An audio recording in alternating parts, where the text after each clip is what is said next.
करी और उसमें दिल्ली के लोगों के लिए आयुष्मान योजना पास करी हमने।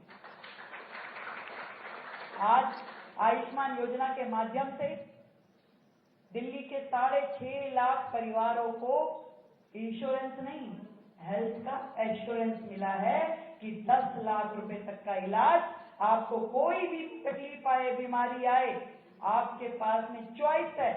दिल्ली या दिल्ली के देश भर के अन्य राज्यों में ऐसे 30,000 अस्पताल चिन्हित किए गए जिनमें आप जाकर के इलाज करा सकते हो। आपका मन है कि मुझे हैदराबाद के अस्पताल में जाकर इलाज कराना है, मुझे उत्तर प्रदेश के इस अस्पताल में इलाज कराना है, वो आपकी लिस्ट पे है। आप जाइए, इलाज कराइए और खर्चा 10 लाख रुपए तक का सरकार वहन करेगी। बताइए कितनी बड़ी योजना है। निश्चित कर दिया गया उन परिवारों को कि आप टेंशन मत लीजिए, आपको कम से कम इलाज के लिए रोना नहीं पड़ेगा। और इसी तरीके से इसी श्रृंखला में जो 70 साल के बुजुर्गों के लिए आदरणीय मोदी जी ने योजना दी, उसको भी हमने तुरंत प्रभाव से अपनाया। और आप मानिए कि ये जो 28 तारीख है, 28 तारीख से दिल्ली के हर 70 साल के बुजुर्ग का रजिस्ट्रेशन होना शुरू हो रहा है। चाहे अमीर हो या गरीब हो, रेडी वाला हो या BMW वाला हो, 70 साल के हर बुजुर्ग को उसके बच्चे उसे देखभाल कर पा रहे हैं, नहीं कर पा रहे हैं, पर सरकार उसकी देखभाल करेगी। ये जो हमारी प्रतिबद्धता है उसको हमने लागू किया और दिल्ली के लोगों को स्वास्थ्य की सारी सुविधाएं मिले। नई मशीनरी, नया इंफ्रास्ट्रक्चर, नई प्लेसमेंट, इन सारे कामों को एक मुश्त होकर के दिल्ली के लिए एक अच्छा हेल्थ इंफ्रास्ट्रक्चर डेवलप करने के लिए सरकार लगातार काम कर रही है। अब दिल्ली के लोग सरल इलाज और सुविधाजनक इलाज पा पाएंगे। तो ये दिल्ली के इस मुकुट में एक मोती जुड़ने जैसा है। शिक्षा की बात कहूं, इतना ढिंडोरा पिछली सरकारों ने पीटा, इतना ढिंडोरा पीटा कि हमारे जैसा शिक्षा मॉडल कहीं है ही नहीं। और सच मानिए कि हम भी जब बाहर बैठते थे तो सोचते थे कि सच में ऐसा किया क्या, पर आज जब सरकार के अंदर बैठ करके देखते हैं तो लगता है कि यार इतना बड़ा ढकोसला भी हो सकता था। आपने सिस्टम बना दिया कि 9वीं में यदि किसी बच्चे के कम नंबर है तो उसको हम आगे ही नहीं बढ़ने देंगे, उसको हटा दिया जाता था। 11वीं में यदि किसी बच्चे के नंबर कम है उसको फेल घोषित करके डिस्टेंट एजुकेशन में डाल दिया जाता था। तो भाई जब सारे ही बच्चे आप ले लोगे जो कि अच्छी पढ़ाई में हैं तो आपका तो 100% रिजल्ट आएगा ही। तो ऐसे लाखों बच्चों को आपने घर बिठा दिया, उनके भविष्य के साथ खिलवाड़ किया। आपने इंफ्रास्ट्रक्चर में कोई 1 रुपए का इन्वेस्टमेंट किया नहीं। 4 क्लास दिखा करके आप कहते हैं हम तो स्मार्ट क्लासेस कर रहे हैं। आप एजुकेशन को अपना बोर्ड बना करके जो इतनी बड़ी राष्ट्रीय शिक्षा नीति पूरे देश के लिए बनी उसको अपने दरकिनार कर दिया। तो क्या ये दिल्ली के बच्चों के लिए एक धोखा नहीं था? आज हमारी सरकार आने के बाद पूरे तरीके से एजुकेशन में केजी से लेके पीजी तक बच्चों को हम जो सुविधाएं दे सकते हैं ताकि दिल्ली के स्कूलों में पढ़े हुए ये बच्चे कल को वो भविष्य बना लें जिसके वो सच में अधिकारी हैं और शिक्षा प्रशासन। स्कूलों में इंफ्रास्ट्रक्चर, स्कूलों में फैसिलिटीज, अच्छी एकेडमी और पूरा का पूरा उनका मॉड्यूल ऐसा रहे कि बच्चा जब पढ़ के यहाँ से निकले तो जीवन में संघर्ष के लिए तैयार हो जाए। इसकी हमारी तैयारी है। मैं जरूर बात करना चाहूंगी वो जो 2 बड़ी समस्याएं जो हर दिल्ली वासी के बातों में रहती है। अरे भाई पॉल्यूशन, दिल्ली का पॉल्यूशन, दिल्ली में सांस कैसे ले, दिल्ली में जिए कैसे, दिल्ली से तो भाग जाने का दिल करता है। ये शब्द हम सबके कानों में पड़े होंगे और आप में से बहुत सारे लोग कहते भी होंगे। पर क्या इस समस्या का समाधान एक्चुअल में किसी सरकार ने किया था इससे पहले? केवल बातें की, करोड़ों रुपए इस एडवर्टीजमेंट पे खर्च कर दिए कि भी पराली का धुआं आता है नियर बाय स्टेट से और हम पराली की दवाई बनाएंगे, वो छिड़केंगे और फिर देखिए आप क्या होगा। 25 करोड़ रुपए खर्च किए, पर क्या वो दवाई बनी? क्या किसी राज्य को दी गई? क्या कहीं छिड़की? नेवर, कुछ भी नहीं हुआ। क्या आपने और कोई कदम उठाया? हाँ उठाया, ऑड एंड इवन। आप बताइए ऑड एंड इवन से क्या पॉल्यूशन का समाधान हुआ? एक टावर लगाया, जितने की टावर की कॉस्टिंग नहीं थी उससे ज्यादा 100 गुना उसके एडवर्टीजमेंट पे खर्च किया, पर वो टावर की स्थिति क्या थी? 6 महीने में बंद, किसी ने देखा भी नहीं होगा वो टावर कहाँ है।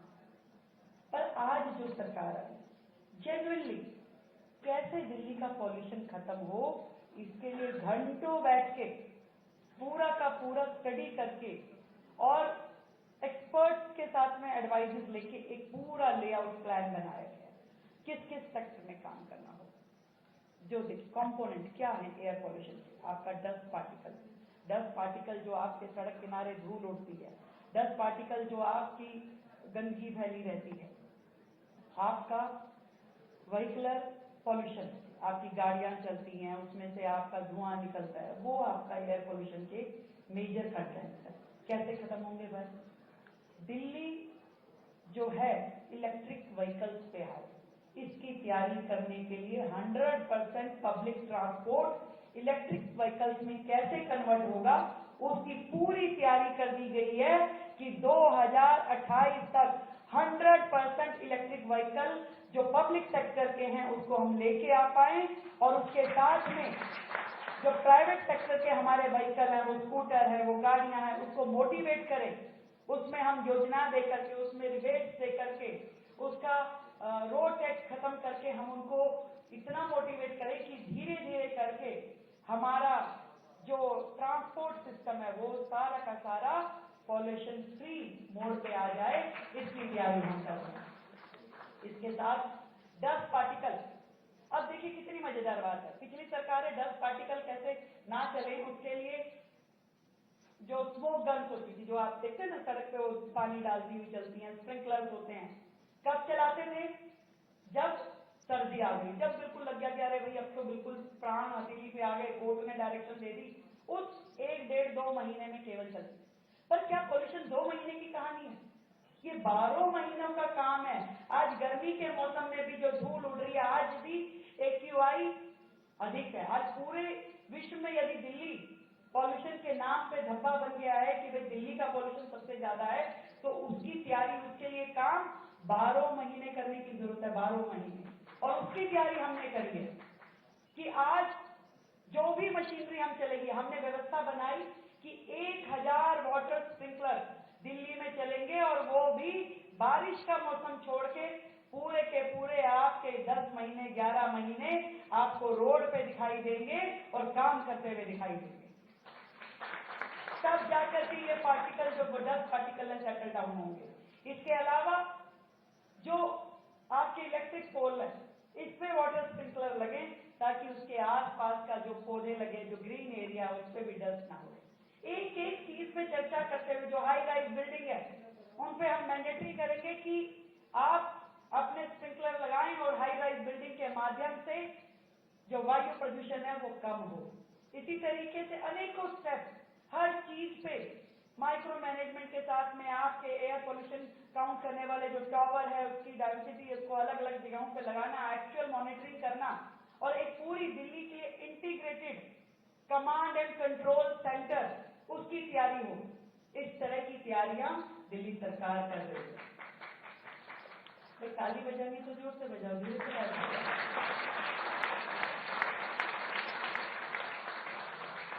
अब आपको ये लग रहा है मैडम तो भैया भाषण नहीं दे। एक्चुअली आप यमुना सफाई की बात करें, सरकारें मतलब पूरा देश कह के थक गया भाई यमुना सफाई, इतना बुरा हाल किया सरकारों ने पिछली। सच बता रही, शून्य, जीरो, कुछ नहीं। आज यदि हम आते ही एक मैसेज गया पूरी दिल्ली में कि यमुना की सफाई पे काम शुरू हो गया, तो आप मानिए ना कि काम शुरू हुआ होगा तभी तो संदेश जा रहा है। आज मैं, हमारे मंत्री, हमारे विधायक हर समय आपको दिखाई देगी, आज इस नाले की सफाई को देख रहे हैं, आज दूसरी जगह गए, आज तीसरी जगह गए, सड़कों पे नजर आएंगे। भाई आज यदि यमुना जी में 22 बड़े बड़े नाले जो नदी से भी हैवी हैं, वो अपना पूरा का पूरा गंद लेके गिरेंगे तो यमुना साफ कैसे होगी? आज उनकी सफाई करना सबसे पहला टारगेट है। उन सारे नाले जो दिल्ली में चल रहे हैं, उन सब पे बड़ी बड़ी मशीनरी लगा करके उनकी टाइम बाउंड तरीके से डीसिल्टिंग, आज इतना समय तक आपको इतने मैट्रिक टन कूड़ा निकालना है, इतने समय तक कितना निकालना है, उसको पूरा वॉच करना, उसको पूरा देखना। लगातार पिछले 2 महीने से वो काम, डेली की रिपोर्ट कि कल कितना काम हुआ, परसों कितना काम हुआ, रोजाना की रिपोर्ट ली जा रही है। और हजारों मीट्रिक टन कूड़ा अभी तक सिर्फ हमारे दिल्ली में बह रहे उन नालों से निकाला गया है। एक दिन में यमुना साफ नहीं होने वाली। मुझे एक रिपोर्टर ने पूछा, उलझ गए, आप बताइए जी, आप बताइए। मैंने कहा झूठ क्यों बोलूं भाई, झूठ नहीं बोलूंगी, मैं केजरीवाल जी नहीं हूं।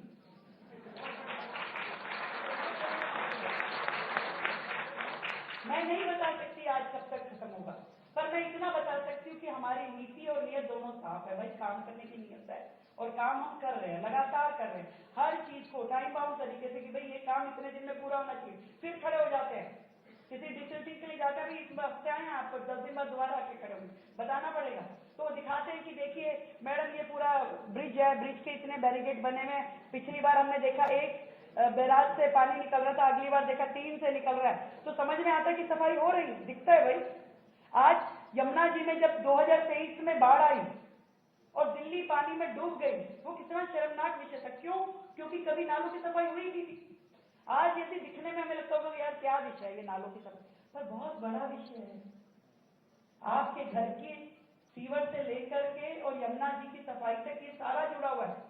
और आज हमने उसमें 9,000 करोड़ की बजटिंग करी और उसमें सारा काम शुरू किया। लेटेस्ट टेक्नोलॉजी, मशीनरी, इक्विपमेंट, हर चीज को हायर करके उन नालों पे, उन नालियों पे, उन ड्रेन पे सफाई शुरू कराई गई।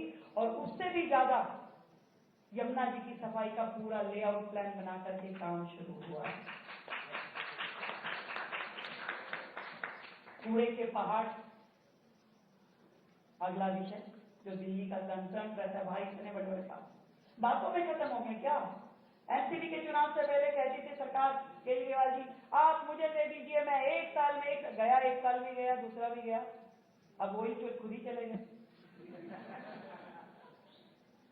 किसने चिंता की थी कूड़े के पहाड़ खत्म होंगे भाई? आज हम चिंता कर रहे हैं। मैंने एमसीडी के सारे अधिकारियों को बुला के, भाई जो भी तुम्हें पैसा चाहिए दिल्ली सरकार देगी, हम आपके हक का 1 रुपया भी रखेंगे, फालतू देंगे, पर आप अपने अधिकारियों को सड़कों पे दौड़ाएं, काम कराएं। एक्शन से ऊपर का एक भी अधिकारी बैठा हुआ दिखना नहीं चाहिए। वो जाए फील्ड में, कम से कम दिन में 1 घंटा जरूर सड़कों पे राउंड करके आए और रोजाना की रिपोर्ट हमें पेश करे। कहां गया था, क्या काम किया, कितनी सफाई हुई, ये चीजें करनी कितनी आवश्यक है। आज ये पहाड़ तब खत्म होंगे कि धीरे धीरे ये कूड़ा खत्म होना शुरू हो। और मैं बताऊं कि जो इतने वेस्ट टू एनर्जी प्लांट है जिसमें कूड़ा समाप्त होता है, बिजली बनती है, वो किसके द्वारा लगाए? केंद्र सरकार ने दिल्ली में लगाई। इनकी सरकारों ने कोई प्रयास नहीं किया। और आज हमने 2 और नए वेस्ट टू एनर्जी प्लांट लगाने का पूरा तैयारी कर दी है, ताकि ये वेस्ट टू एनर्जी, आज कूड़ा जितना क्रिएट हो रहा है, आपका 10,000 मेट्रिक टन कूड़ा अगर क्रिएट हो रहा है, खत्म उसमें से आप 6,000 मेट्रिक टन कर पा रहे हो, तो 4,000 तो स्टैंड बाय है। वो रोजाना 4,000 जब स्टैंड बाय होगा तो कूड़े का पहाड़ तो क्रिएट हो गई। तो उसको खत्म करने के लिए वेस्ट टू एनर्जी प्लांट चाहिए भाई। इन सारे कामों को करने के लिए 2 चीजों की आवश्यकता है, नीति और नियत। बोलने को तो मैं बहुत देर बोल चुकी थी, 60 दिन की वर्किंग में इतना डीप स्टडी करके एक एक काम की हमने चिंता की है कि आप 2 घंटे यहीं बैठिए, विनय जी कहेंगे भाई मुझे भी जाना और तुम्हें भी आगे कार्यक्रम में जाना। मिलते रहेंगे, बातचीत करते रहेंगे, क्योंकि दिल्ली को मैं चाहती हूँ वो तब मिले जिसका दिल्ली का अधिकार बनता है। दिल्ली का दिल लगना चाहिए शहर में। एक रिपोर्टर ने मुझसे पूछा कि दिल्ली को आप कैसा बनाना चाहती है, लंदन, पेरिस, क्या बनाना चाहती है? मैं कहा मैं दिल्ली को दिल्ली बनाना चाहती हूँ। वो दिल्ली जिसमें यहाँ रहने वालों का दिल लगे। ये मनना हो कि भाग जाओ, यहाँ चलो, वहां चलो, दिल्ली में दिल लगता है। दिल्ली में वो काम होने चाहिए जिसका राइट बनता है, जो यहाँ के अच्छी एजुकेशन, अच्छी हेल्थ, अच्छा इंफ्रास्ट्रक्चर, साफ सुथरी दिल्ली जहाँ सांस ले सके, ऐसी दिल्ली। अब मैंने एक विनय जी ड्राइव शुरू किया, मैं खुद ही उखाड़ने लगी पोस्टर। मैंने देखा यार बड़े गंदे लग रहे हैं मेट्रो पिलर में। अब हम नेता लोग हैं, पहले एक समय में हम भी लगाते थे, फिर मैंने माफी मांगी सबसे पहले तो। मैं कहा भाई सॉरी, कभी हमने भी लगाए थे, पर मैंने जब आज इस पोजीशन पे आके खड़ी होती तो मुझे लगता है ये तो बहुत गलत हुआ। तो सबसे मैंने, मेरे साथियों ने, हम सब ने निर्णय लिया कि ना हम लगाएंगे, ना हम किसी को अलाउ करेंगे। कोई वॉल राइटिंग, कोई पोस्टर चिपकाने का काम दिल्ली में ना हो। दिल्ली की दीवारें, दिल्ली की सड़कें साफ सुथरी दिखे, लोगों को अच्छा लगता है। और ये जो मेरे सामने बैठे युवा लोग हैं, इनसे मैं निवेदन करना चाहती हूँ। अभी पुलवामा की, पहलगांव की घटना का जिक्र यहां हो रहा था। जब हमने वो वीडियोस देखी, जब हमने वो सीन देखा, कितनी तकलीफ हमारे दिलों में, कितना दर्द हुआ। ऐसा दिल कर रहा था कि हमें कोई बंदूक दे दे और हम ही जाके उन आतंकवादियों को मार दें। ऐसा लगा कि नहीं लगा? मैं शर्त लगा के कह सकती हूँ कि इस हॉल में बैठा हुआ हर व्यक्ति अपने मन में यही भाव ले रहा होगा कि मुझे मौका मिले तो मैं ही जाके मारा हूं, मुझे एक मौका मिल जाए। पर मैं बताऊं, नहीं मिलेगा। ना दूसरे को गोली मारने का मौका मिलेगा, ना अपने सीने पे गोली खाने का मौका मिलेगा। देशभक्ति दिखाने के लिए मरने का एक भी मौका हम में से किसी को मिलने वाला नहीं है। एक ही चीज मिल सकती है, देश के लिए जीने का मौका।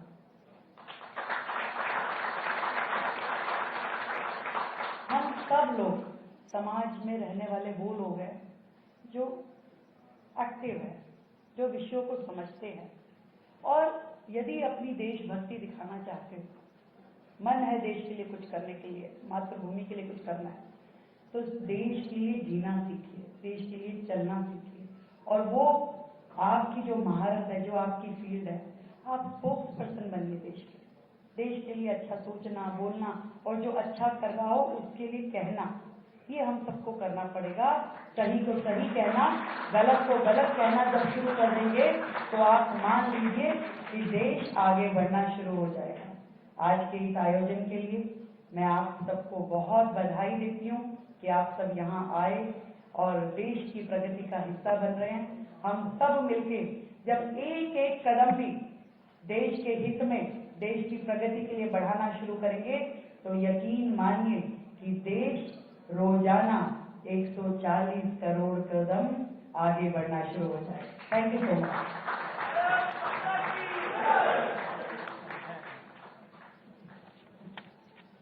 आज सोशल मीडिया पे अभी एक ट्विटर है, उसमें नंबर 2 पे अपना कार्यक्रम ट्रेंडिंग कर रहा है। अगले वक्ता के रूप में हमारे साथ श्री वीरेंद्र सचदेवा जी, दिल्ली प्रदेश अध्यक्ष जी को आमंत्रित करना चाहते हैं।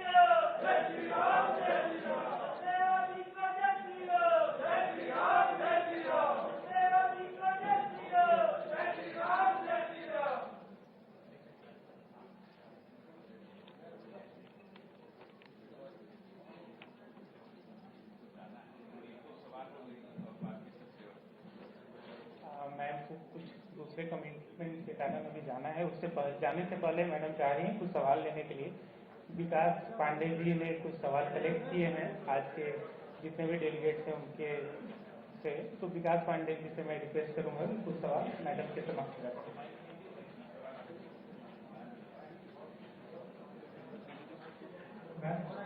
आपने वैसे काफी सवालों का जवाब तो दे दिया है, लेकिन फिर भी जितने समय में मैं करेक्ट कर पाया कुछ सवाल को मैं करेक्ट करके आपको बताऊंगा। कुछ एजुकेशन से रिलेटेड पूर्णिमा चौहान जी पूछती है, स्कूल की बहुत मनमानी ढंग से प्राइवेट स्कूल पढ़ा रहे हैं। उदित पाठक जी पूछते हैं ट्रांसपेरेंसी इन स्कूल एडमिशन थोड़ा और अच्छा होना चाहिए जो दिल्ली के स्कूल है। केशानी अरोड़ा पूछते हैं कि how to introduce Hinduism and its scripture, Hindu values की क्या ऐसा कोई प्लान है दिल्ली एजुकेशन में? तो अभी तो एजुकेशन सेक्टर के क्वेश्चन हैं, और भी आप पूछते हैं। बिल्कुल, आप लोगों ने एजुकेशन के लिए सवाल पूछा।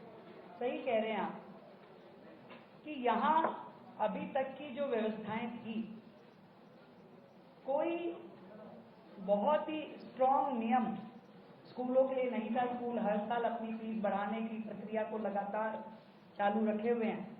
पहली बार दिल्ली सरकार ठोस नियम, जिसमें एक्ट में परिवर्तन करके कि एक ऐसा नियम बने जिसमें पेरेंट्स का इन्वॉल्वमेंट हो, जिसमें टीचिंग स्टाफ का इन्वॉल्वमेंट हो, जिसमें एडमिनिस्ट्रेशन का इन्वॉल्वमेंट हो, जिसमें सरकार का इन्वॉल्वमेंट हो, उसके बाद ही कोई स्कूल अपनी फीस को चेंज करने के लिए कोई निर्णय ले सके, ऐसी सख्त कदम पहली बार सरकार की ओर से उठाया जा रहा है। एडमिशन प्रोसेस में पूरी ट्रांसपेरेंसी हो, कोई भी स्कूलों को इंडस्ट्री की तरह यूज ना कर पाए, इसकी चिंता पूरी सरकार करेगी। क्वेश्चन क्लब करके आपसे पूछूंगा, ट्रैफिक से रिलेटेड है कि कुंदन शर्मा पूछते हैं कि लाइव स्टॉक गाय वगैरह और उस तरह के जो आवारा जानवर हैं उन लोगों को क्या कंट्रोल कर सकते हैं हम लोग किसी तरीके से, और ओवरऑल ट्रैफिक को लेके सानिया खान जी अपना परेशानी व्यक्त की कि ओवरऑल ट्रैफिक को लेके आपका कुछ प्लान है क्या? और हाँ बिल्कुल, देखिए दिल्ली की बहुत सारी समस्याएं हैं, ट्रैफिक जैम उसमें से एक बड़ी प्रॉब्लम है, सड़कों पे जानवरों का घूमना दूसरी बड़ी प्रॉब्लम है। अब ये मानिए कि ये राजधानी की इतनी सारी समस्याएं हैं, एक छोटा सा कहती हूँ, वीरेंद्र सचदेवा जी ने से मैं मिली जब मुख्यमंत्री की घोषणा होने वाली थी, तो मैंने कहा भाई साहब क्या होगा, तो उन्होंने कहा जो होगा ठीक ही होगा। उनको लगा कि मैं बोल रही हूँ कि भाई मुख्यमंत्री नहीं बनी तो कैसे करेंगे, मैं कहा कोई बात नहीं, नहीं हुई तो क्या बात है। मैं कहा नहीं प्रॉब्लम ये नहीं है कि नहीं बनी तो क्या होगा, मैं कहा बन गई तो क्या होगा। इतने सारे काम दिल्ली में है, इतनी सारी समस्याएं, मैं कैसे करूंगी। तो ये बनने के बाद भी प्रश्न था कि भाई इतनी सारी समस्याएं, पर ट्रैफिक जैम क्या कारण होते हैं, क्या निवारण है, इस पे जब डीप स्टडी करके ध्यान में आया, पहली बात जब सड़कें आपकी खराब हैं, गड्ढे हैं, उसमें बीच बीच में हडल्स हैं जिसकी ओर कोई ध्यान नहीं दे रहा, उसका वर्किंग हमने शुरू किया। सड़कों पे हडल, ट्रैफिक कंजेशन के कारण किस पॉइंट पे क्या है, ऐसी पूरी सूची बनाई गई। आप मानिए विनय जी, हमने पूरी दिल्ली के 450 पॉइंट निकाले और लगातार हर 15-20 दिन में उसकी मीटिंग करते हैं। उसमें हर विभाग के लोग, दिल्ली की एक प्रॉब्लम और भी है ना, दिल्ली में मल्टीपल एजेंसी है, कोई एरिया एनडीएमसी में है, कोई आपका डीडीए में है, कोई डीएसआईडीसी में है, कोई कंट्रोलमेंट बोर्ड है, कहीं पे एमसीडी का राज है, कहीं पे पीडब्ल्यूडी है। हमने सारी एजेंसीज को एक प्लेटफॉर्म पे बिठा के वो 450 पॉइंट उनके समक्ष रखे कि अब अपने अपने पॉइंट उठाइए और आपको विद इन 1 मंथ इस सारे की सारी हडल्स को हटा के पर पॉइंट आपको रिपोर्ट देनी है। कहीं वाटर लॉगिंग की प्रॉब्लम है, बारिशों में क्या है, दिल्ली के लोग तो बारिश कभी इंजॉय करते नहीं, क्योंकि बारिश आते ही वाटर लॉगिंग होते ही ट्रैफिक कंजेशन।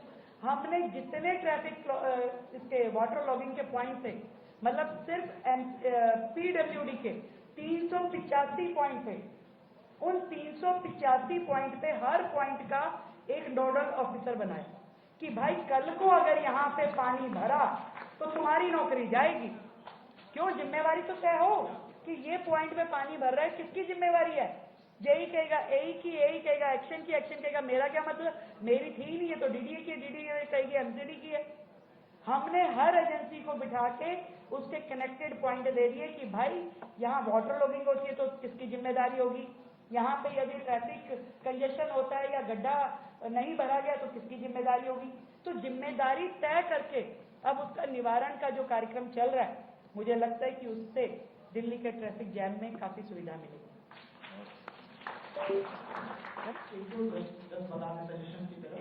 सजेशन में बता दो क्या सजेशन, एक मिनट बता दीजिए। हाँ एक मिनट। मैं आर्ट एंड कल्चर में सजेशन जावेद सिंह का दिया गया है कि आर्ट एंड कल्चर को आप स्केल अप करने का प्रयास कर सकते हो। और लॉ एंड ऑर्डर में विनीत राजपूत जी बोलते हैं कि अंडर फ्लाईओवर में काफी इलीगल काम होते हैं, नशा वगैरह का होता है, उस पर ध्यान देने की जरूरत है। सत्य बर्तर जी बोलते हैं क्राइम अगेंस्ट वुमेन के लिए थोड़ा उनको कंसर्न है। पाक हिंदूज के लिए एक सजेशन आया है कि जो अनक्लेम डीडीए फ्लैट्स हैं पाकिस्तानी हिंदू को लोकेट किया जा सकता है। शुभम यादव जी रोहिंग्या पर्सपेक्टिव को लेके कहते हैं कि उसके ऊपर भी ध्यान देने की जरूरत है, क्योंकि केजरीवाल उनको वोट बैंक की तरह यहाँ बसाना चाह रहे थे। प्रमोद मिश्रा जी का सजेशन है कि नोएडा दिल्ली एयरपोर्ट पे आते समय बहुत सी गुलामी के प्रतीक रोड्स हैं, उस पर आप लोग अगर नामकरण उसका चेंज करें तो बहुत अच्छा है। बाकी मैं सदैव जी से बात करें। बहुत अच्छे सजेशन हैं और मैं अपने युवा साथियों को एक बात कहना चाहती हूँ, बड़ी अच्छी ब्रेनस्टॉर्मिंग आपने की, अच्छी समस्याएं निकाल के लाए। हर एक को समाधान मिल सकता है, पर आप लोगों का साथ चाहिए। अगर यूं कहूं कि पूरी धरा भी साथ दे तो और बात है, तू जरा भी साथ दे तो और बात है। यूं तो एक पांव से भी चलते हैं लोग, पर दूसरा भी साथ दे तो और बात है। Thank you so much. आप साथ बने रहिए, सभी समस्याओं के समाधान निकालने का प्रयास करें। Thank you so much. Bharat 2025 मंच पर उपस्थित आदरणीय मिनिस्टर सुबुद्धे जी, कमलकांत पाठक जी, विकास पांडे जी, और जिनको भी हमने सुना ऐसे हमारे मुख्यमंत्री हमारे बीच से अभी दूसरे कार्यक्रम के लिए गई हैं। हमारे जैसे कार्यकर्ताओं के लिए दिक्कत क्या है कि जिनसे आप काम सीखते हैं, जो आपके मेंटोर होते हैं, उनके सामने भाषण देना, जो बोलना बड़ा कठिन है। तो मेरे लिए दिक्कत क्या है कि मैंने काम विनय जी से सीखा है। अब विनय जी के सामने हम कह रहे हैं बोलो, तो मैं कह क्या बोला, बोले ऐसे ही बोलो।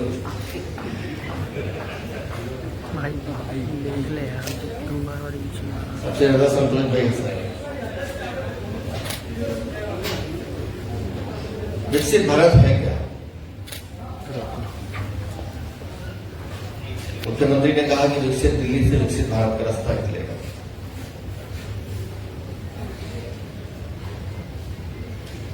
तो दिल्ली की मुख्यमंत्री उनका कहना ठीक है, लेकिन पिछले लगभग 11 सालों से जो मुझे लगता है जो प्रक्रिया विकसित भारत बनने की प्रारंभ हुई है, उसमें दिल्ली हो या यूपी हो या महाराष्ट्र हो, अरुणाचल हो या सिक्किम हो या कन्याकुमारी, तमिलनाडु, कुछ भी हो, ये सब के सब जब तक एक सूत्र में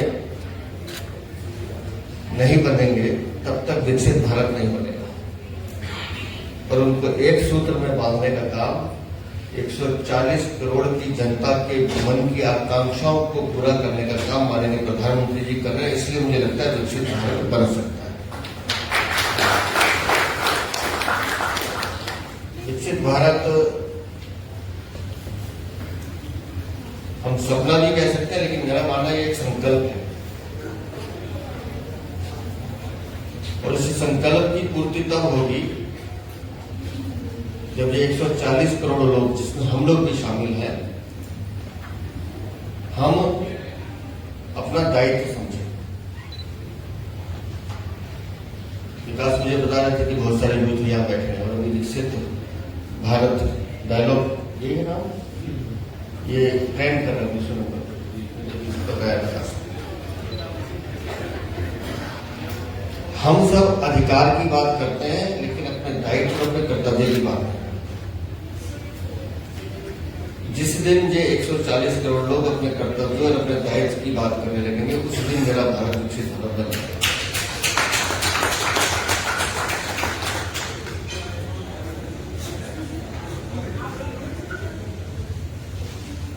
पिछले 11 सालों में अगर आप देखें, नवाचार के जितने कार्यक्रम माननीय प्रधानमंत्री जी ने देश को दिए हैं, या कितने लोग ऐसे हैं जो स्टार्टअप में कहीं ना कहीं इन्वॉल्व है, अगर है तो, लेकिन काफी लोगों ने हाथ बढ़ा दिया।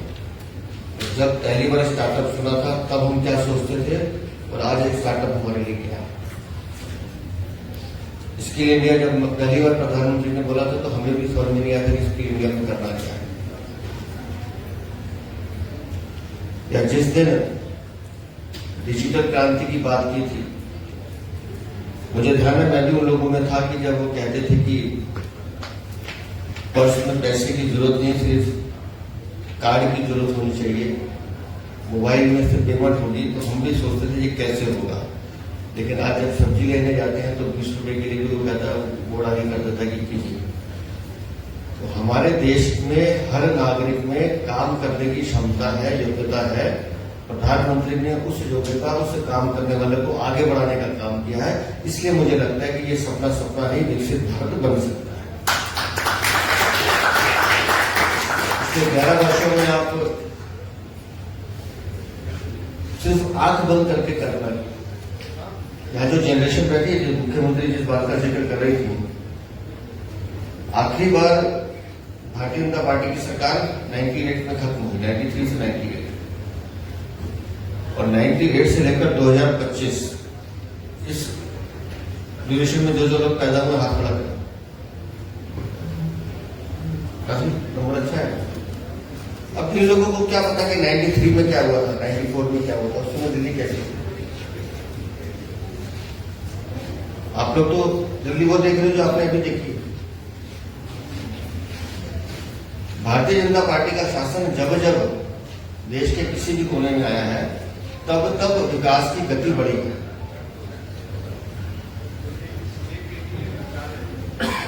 आप लोगों को जानकर हैरानी होगी, लेकिन 93 से 98 के बीच में दिल्ली में पहली बार मेट्रो का शिलान्यास माननीय अटल बिहारी वाजपेयी मदनलाल खुराना ने किया। और आज कल्पना कीजिए कि बिना मेट्रो के दिल्ली में ट्रैफिक की हालत क्या होगी। ये उस टाइम का विजन है। आज हम मोनो रेल देख रहे हैं, रैपिड रेल देख रहे हैं, दुनिया भर की चीजें माननीय प्रधानमंत्री जी ला रहे हैं।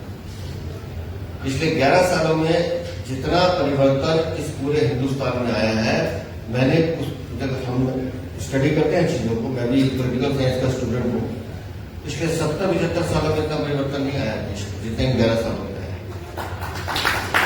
इसके पीछे का कारण यह है कि हम आज की सरकार को पता है कि अगर हमें 2047 का भारत चाहिए तो 2047 के भारत की चुनौतियां क्या होगी, उसका निवारण आज करने की कोशिश की जाए। इधर हो जाए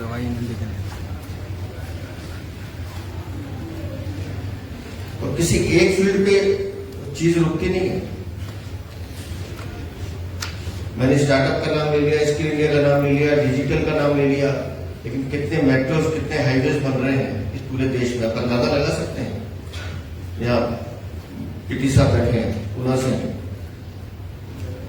और पूछ रहे थे, बात कर रहे थे, तो मैंने कहा मैंने मुंबई पुणे का वो रोड देखा है जो खंडाला से होके सिंगल वे था, उस समय पहाड़, तो डबल ट्रेन मिलते, एक ही रोड पे आना जाना होता और हम मोटरसाइकिल पर ट्रेवल करते थे।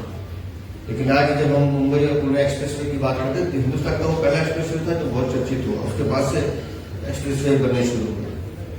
लेकिन आप लोगों को अंदाजा नहीं है कि उस समय का जो एक्सपीरियंस जिसने महसूस किया होगा, उसके लिए एक्सप्रेस वे बहुत बड़ी चीज है।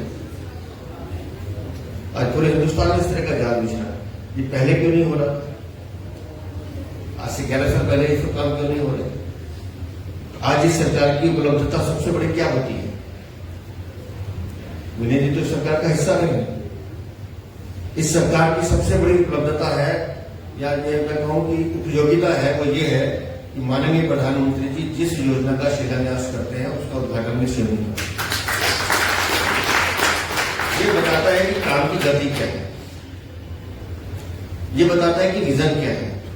हमें सिर्फ पत्थरों का नाम नहीं चाहिए, हमें रिजल्ट चाहिए, रिजल्ट ओरिएंटेड काम चाहिए। और इसलिए माननीय प्रधानमंत्री की लोकप्रियता दिन प्रतिदिन बढ़ती है। क्यों? क्योंकि सबको पता है कि मोदी है तो मुमकिन है, हम कर सकते हैं। और जिस विकसित भारत 2047 की बात माननीय प्रधानमंत्री जी कर रहे हैं, मुझे वो अपनी आंखों के सामने दिखाई देता है।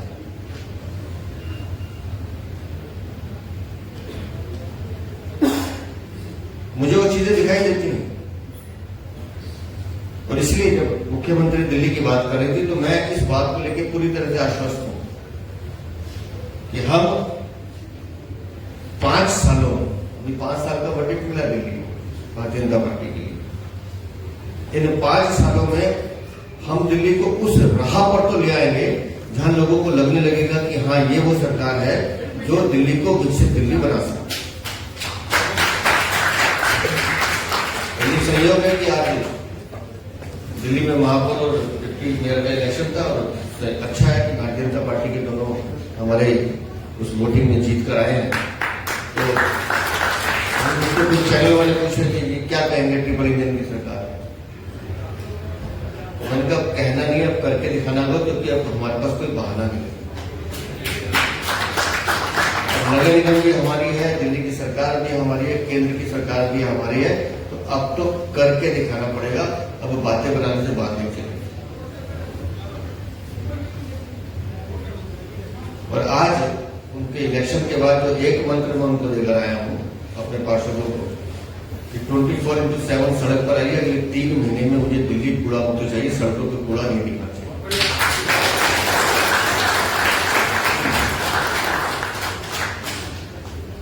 थोड़ी ताकत लगाएंगे, कुछ कमियां भी रहेंगी, लेकिन यकीन मानिए भारतीय जनता पार्टी का हर कार्यकर्ता, विशेष रूप से मैं दिल्ली का अध्यक्ष तो दिल्ली की बात कर रहा हूं, हर कार्यकर्ता इस बात के लिए कमिटेड है कि माननीय प्रधानमंत्री ने जो संदेश पूरे देश के लिए दिया है, वो स्वच्छता का हो, वो विकास का हो, सबको साथ लेके चलने का हो, उसको अक्षरशः दिल्ली के हम कार्यकर्ता पूरा करेंगे।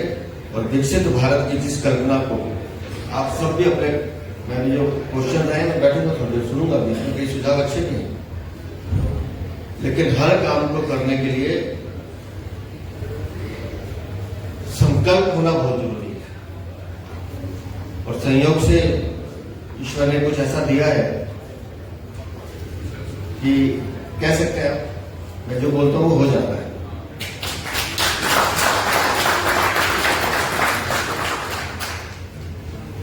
और मुझे विश्वास है इस बात पर, भारतीय जनता पार्टी का कार्यकर्ता बहुत मेहनती है और हम सब मिलकर विकसित भारत जब 2047 में बन रहा होगा तो दिल्ली की राजधानी भी विकसित दिल्ली होगी और वो विकसित भारत के साथ खड़ी होकर गर्व से मुस्कुरा रही होगी कि हम माननीय प्रधानमंत्री आपके संकल्प को पूरा करने में हमने भी अपना योगदान दिया है। बहुत बहुत धन्यवाद।